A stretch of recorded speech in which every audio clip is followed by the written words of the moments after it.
जय हरी विठ्ठल माऊली. विठ्ठल विठ्ठल जय हरी विठ्ठल. नमस्कार मैत्रिणींनो. बघा, 10 जुलैवार शुक्रवार आषाढ महिन्यातील योगिनी एकादशी.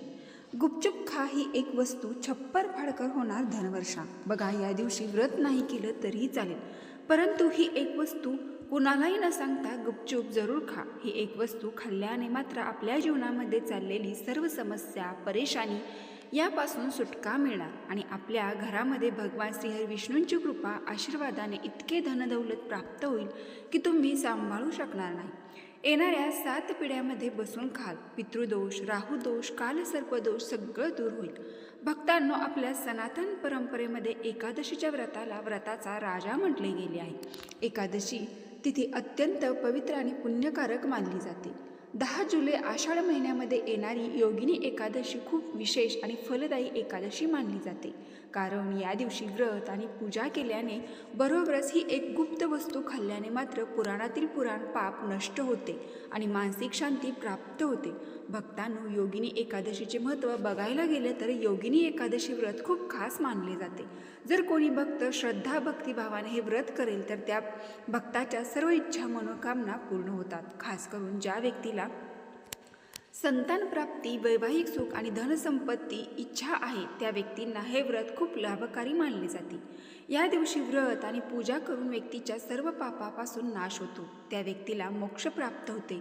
जीवनात काही वेळा असे प्रसंग येतात की माणूस सर्व प्रयत्न करूनही समाधान मिळत नाही. व्यवसायात अडथळे येतात, घरात सतत काही ना काही समस्या निर्माण होता राहतात. एकादशीचा संदेश देखील हाच आहे की केवळ इच्छा करून काही मिळत नाही, तर श्रद्धा, संयम आणि मनोभावे केलेले उपाय, सेवा महत्त्वाचे असतात.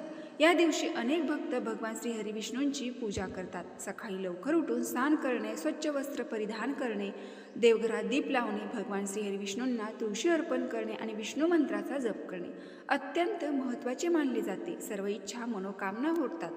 सर्व गोष्टींचा उद्देश मन एकाग्र करणे आणि सकारात्मक विचारांकडे वळणे हा असतो.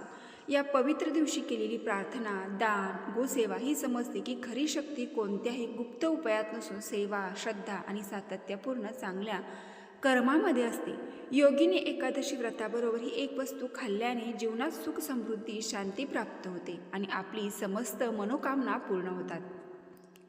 भक्तांनो, तसं बघायला गेलं तर एकादशी व्रत हे सकाळ संध्याकाळ चपाती भाजी न खाता केले जाते. म्हणजेच निर्जल किंवा ज्याला झेलत नाही त्याने हे फळ, साबू खिचडी खाऊन केली जाते. जर तुम्ही योगिनी एकादशीच्या रात्री एक विशेष वस्तू खाल्ली तर ते आपल्या घरामध्ये धनसंपदा इतकी वाढवतात की समाप्त होणार नाही. हा उपाय करण्यासाठी खूप साधा, सोपा आणि चमत्कारी आहे, म्हणून तुम्ही हा उपाय करून नक्की अनुभव घ्या. म्हणून 10 जुलै योगिनी एकादशी दिवशी ज्या भक्तांच्या घरी ही एक वस्तू खाल्ली आणि बनवली जाते, या 3 वस्तूमुळे त्या व्यक्तींच्या घरामध्ये पूर्ण वर्षभर धनदौलत कधीही कमी पडणार नाही. कारण ही एकादशी भक्तांनो आषाढ महिन्यामध्ये पूर्ण 199 वर्षानंतर असा दुर्लभ संयोग आलेला आहे. भक्तांनो, ही एकादशी वर्षातील सगळ्या एकादशीमधील मोठी एकादशी आणि विशेष मानली जाते. म्हणून या एकादशीचे महत्त्व हिंदू धर्मातील विठ्ठल भक्तामध्ये अजूनही वाढत आहे. म्हणून 10 जुलै योगिनी एकादशी दिवशी पूजा, पाठ, ध्यान करा अगर नाही करा, परंतु ही एक गोष्ट जरूर खा. भगवान विष्णू आणि माता लक्ष्मी विशेष आशीर्वाद प्राप्त होईल आणि आपल्या घरामध्ये इतकी धनदौलत येईल की केलेले कष्ट तुम्हाला नक्की जाणवेल. मैत्रिणींनो, या व्हिडिओमध्ये आम्ही हे पण सांगणार आहोत की एकादशी दिवशी ही वस्तू खाऊ नका आणि घरामध्ये बनवूही नका, कारण ही वस्तू खाल्ल्याने आणि बनवल्याने संपूर्ण घरावर संकट येऊ शकते. त्याचबरोबर भक्तांनो, व्हिडिओमध्ये 10 जुलै एकादशी दिवशी हे 5 कामे कधीही करू नयेत, ज्यामुळे भगवान विष्णू यांची विशेष कृपा प्राप्त होण्याऐवजी संकट ओढावेल. तुम्ही कंगाल व्हाल, वेळ लागणार नाही, कारण माता लक्ष्मी आणि भगवान विष्णू हे एकच. जिथे भगवान श्रीहरी विष्णू क्रोधित होतात तिथे माता लक्ष्मी ही वृष्ट होते. ही 5 कामे केल्याने माता लक्ष्मी कायमचे तुमचे घर सोडून जाईल. भक्तांनो, त्याचबरोबर योगिनी एकादशी दिवशी तुम्ही जर या गोष्टीचे दान केले तर तुमच्या घरामध्ये कधीही धन कमी पडणार नाही. कायमचे रुपया पैसा तुमच्या घरामध्ये खेळता राहील. शेवटी एक गुप्त उपाय सांगणार आहे की योगिनी एकादशी दिवशी माता तुलसीलाही एक वस्तू बांधा, जी माता लक्ष्मी तुमच्यावर कृपा करून धनवर्षा करेल. म्हणून व्हिडिओ पूर्ण पहा, अर्धवट माहिती बघू नका. भरपूर असे भक्त असतात की व्हिडिओला काटून बघतात. मध्ये मध्येच बघितले जातात आणि सोडून दिले जातात. तर असं न करता संपूर्ण व्हिडिओ बघा, म्हणजे संपूर्ण व्हिडिओ तुम्हाला समजून जाईल. बघा मैत्रिणी, 199 वर्षानंतर अशी आषाढी योगिनी एकादशीचा योग बनवून येत आहे. हिंदू धर्मामध्ये असा एक सर्वात श्रेष्ठ मानला जातो. या दिवशी प्रत्येक गोष्ट, प्रत्येक उपाय केल्याने निष्फळ ठरत नाही, बेकार ठरत नाही, त्याचा हमेशा लाभ होतो. चला मैत्रिणींनो, आपण योगिनी एकादशीची थोडक्यात माहिती बघूया. आपल्या धर्मग्रंथामध्ये असे म्हटले आहे की फक्त श्रद्धा आणि नियमपूर्वक योगिनी एकादशी व्रत करत असेल तर त्या वर्षातील सर्व एकादशी केल्याची मानले जाते, फळ प्राप्त होते. या दिवशी भगवान श्रीहरी विष्णूंची पूजा केल्याने सर्व पापापासून मुक्तता मिळते आणि पापांचे क्षय होते आणि जीवनामध्ये सुख समृद्धी तथा शुभ फळ प्राप्त होते. धार्मिक मान्यतेनुसार या व्रताचे पुण्य मोक्षदायक मानले जाते तथा भगवान विष्णू विशेष कृपा प्राप्त होते. ज्या व्यक्तीच्या कुंडलीमध्ये काही दोष असतील, ज्यामुळे जीवनामध्ये कायम समस्या येत असतील, त्या व्यक्तीसाठी एकादशी व्रत अत्यंत महत्त्वपूर्ण मानले जाते. सर्पदोष, पितृदोष आणि अन्य मानसिक कष्ट असेल तर त्यामध्ये शांतता मिळवण्यासाठी हे व्रत मदत करते. स्कंद पुराणामध्ये वर्णन आहे की योगिनी एकादशी व्रत केल्याने वर्षभर समस्त एकादशी व्रत केल्याचे पुण्यफळ प्राप्त होते. भगवान विष्णूची, लक्ष्मीची कृपा प्राप्त होते, सर्व पापांचा नाश होतो आणि साधकाला महान पुण्य प्राप्त होते. धार्मिक मान्यतेनुसार योगिनी एकादशी व्रत तुमच्या आत्म्यावरती बोजा नाही तर समस्त पापापासून क्षमन करणारे ठरेल. भक्तांनो, एकादशी व्रताचा प्रारंभ 10 जुलै वार शुक्रवारी सकाळी 8:16 चालू होऊन 11 जुलै शनिवार रोजी सकाळी 5:22 असेल. उदयतिथीनुसार ही एकादशी शुक्रवारी 10 जुलै रोजी साजरी करायची आहे. एकादशी व्रताचे पारण द्वादशी तिथीला केले जाते. यामध्ये योगिनी एकादशीचे पारण दुपारी 1:40 पासून ते संध्याकाळी 4:35 पारण काळ असणार आहे. याच वेळेत उपवास सोडला जातो.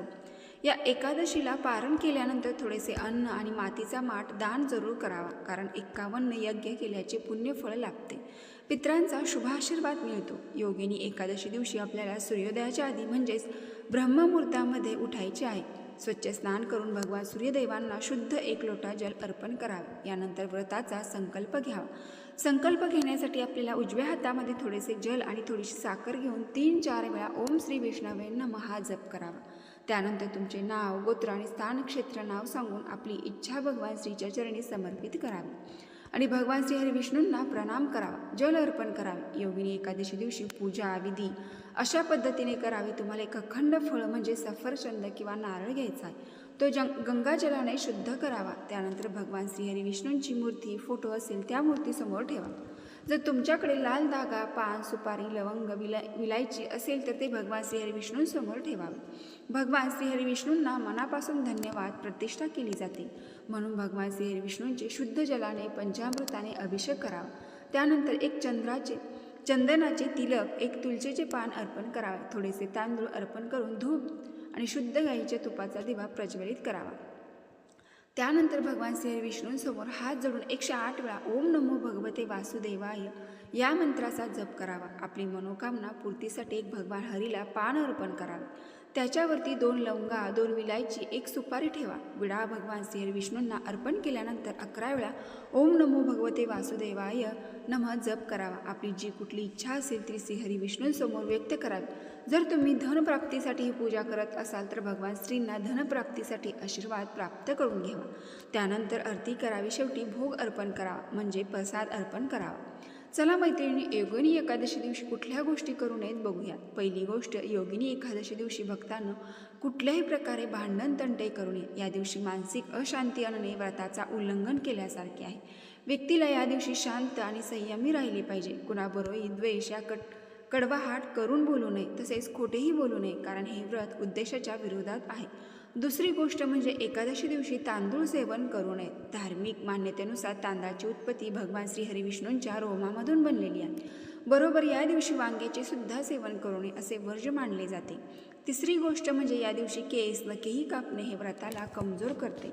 चौथी गोष्ट म्हणजे या दिवशी जमिनीवर झोपावे. असे म्हटले जाते की या दिवशी आत्मा नियंत्रण आणि संयम ठेवण्याचे प्रतीक आहे. काही भक्त एकादशीच्या व्रतांना मीठ सेवन करत नाही, तर काही लोक एकादशीचे व्रत सेंद्व मीठ खाऊन करतात. पाचवी गोष्ट की एकादशी दिवशी भगवान श्रीहरी विष्णूंची पूजा मनोभावी करावी. मंत्र आणि जाप केल्याने पुण्यश्लोक प्राप्त होते. तुम्ही एकादशी दरम्यान किंवा पूजेदरम्यान काही चुकीचे कार्य केले तर पुण्य मिळणार नाही.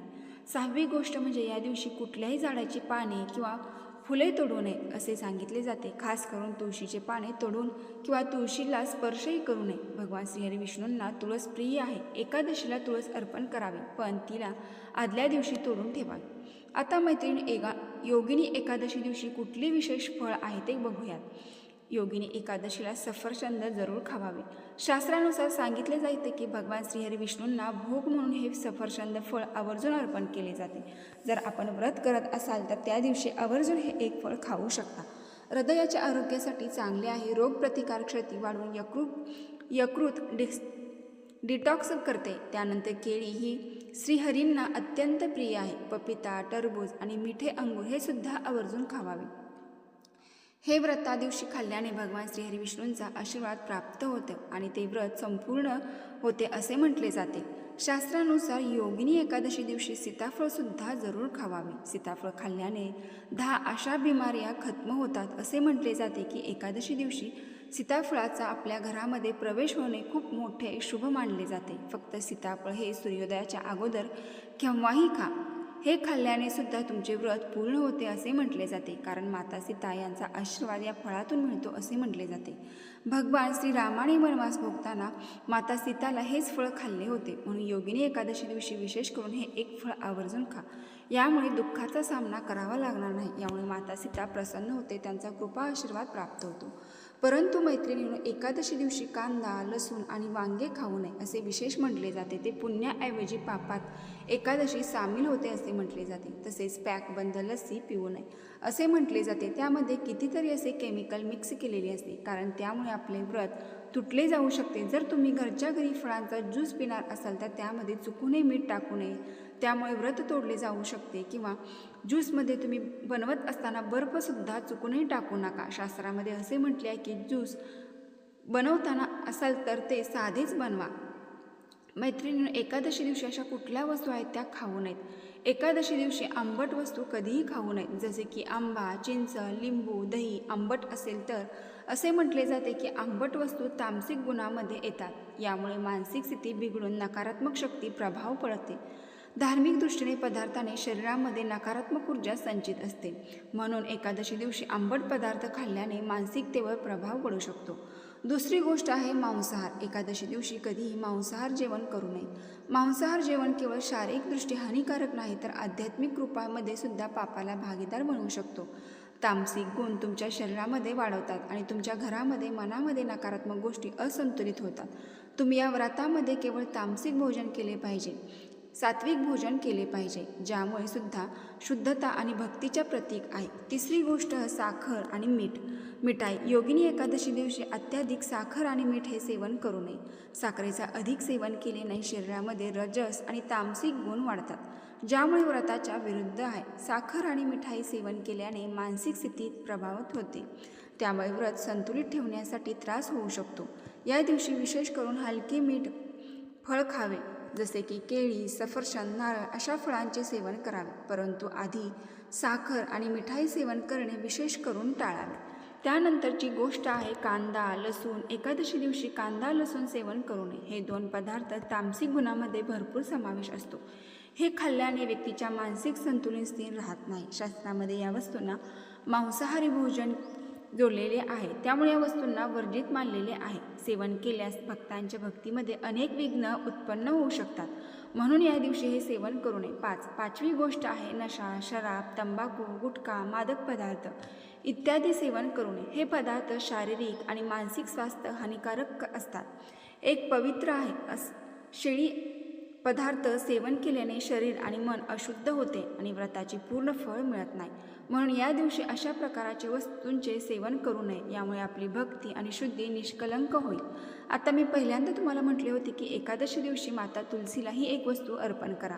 हा एक विशेष उपाय करा. तुमच्या जीवनामध्ये सुख, शांती आणि समृद्धी यांचे आरंभ निश्चित होईल. आज मी तुम्हाला या खास उपायांबद्दल सांगते. शास्त्रामध्ये स्पष्ट म्हटले आहे की ज्या घरामध्ये तुलसी मातेचं रोप आहे त्या घरामध्ये माता लक्ष्मी सदैव वास करते. त्या घरामध्ये हमेशा सुख समृद्धी राहते. परंतु तुलसी मातेच्या संबंधित काही गोष्टी आणि नियम ज्या आपल्याला माहीत करून घेणे खूप गरजेचे आहे. भक्तांनो, जर तुम्ही तुमच्या परिवारात खुशहाली समृद्धी आणि सौभाग्य प्राप्त पाहिजे असेल तर योगिनी एकादशी दिवशी माता तुलसीला एक लाल चुन्नी आवर्जून अर्पण करावी. कारण अशी एकमेव तिथी आहे, त्या तिथीला माता तुलसीला ही वस्तू अर्पण केल्याने भाग्यात नसलेल्या गोष्टीसुद्धा प्राप्त होतात. असे केल्याने भगवान विष्णू आणि माता लक्ष्मी दोघांची विशेष कृपा तुमच्या जीवनामध्ये प्राप्त होते. परंतु अक्सर भक्त चुकूनही मागून अशी काही गोष्टी चुकीच्या करतात, ज्यामुळे माता तुलसी तुमच्या जीवनामध्ये काही चुकीच्या गोष्टींना सामना करावा लागतो. जसे की काही भक्त आपल्या घरामध्ये माता तुलसीचे रोप तर लावतात, पण तुलसी मातेला कधीही चुनरी अर्पण केली जात नाही.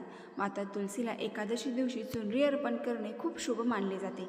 यामुळे आपली प्रत्येक मनोकामना पूर्ण होते. तसेच मैत्रिणी, कधीही माता तुळशीजवळ कुठलीही अपवित्र आणि अशुद्ध वस्तू ठेवू नका. उदाहरणार्थ, काही वेळेस आपण जागा अपुरी असल्याने तिथे चप्पल स्टँड, फरशी पुसण्याचे मॉप अशा गोष्टीसुद्धा तुळशी मातेजवळ कधीही ठेवू नये. तुळशीजवळ कायम साफसफाई केलेली असावी. त्याचबरोबर तुळशी मातेजवळ कधीही कटू आणि कडू शब्द बोलू नये, त्यामुळे तुळशी मातासुद्धा नाराज होऊ शकते. आता समजून घेऊया त्या खास उपायांबद्दल.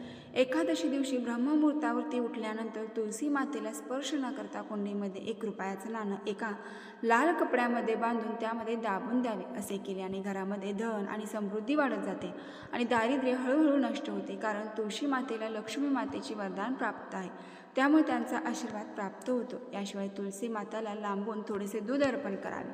या दिवशी जल अर्पण केले जात नाही किंवा स्पर्शही तुळशी मातेला केला जात नाही. यामुळे सौभाग्य वाढते. तसेच तिथीला थोडीशी माती आपल्या कपाळाला आणि मंगळसूत्राला ओम श्री लक्ष्मी नारायणाय नमः म्हणत लावावी आणि थोडी घरी आणून दक्षिण दिशेकडे तोंड करून फुंकावी. एकादशी दिवशी ही सेवा करण्याला खूप महत्त्व आहे. तर मैत्रिणींनो, ही अत्यंत महत्त्वपूर्ण माहिती मला तुमच्यापर्यंत पोहोचवायची होती. व्हिडिओ पूर्ण माहिती आवडली असेल तर नक्की आपल्या चॅनलला एक लाईक करून कमेंट बॉक्समध्ये ओम नमो भगवते वासुदेवाय नमः नक्की टाईप करा. धन्यवाद.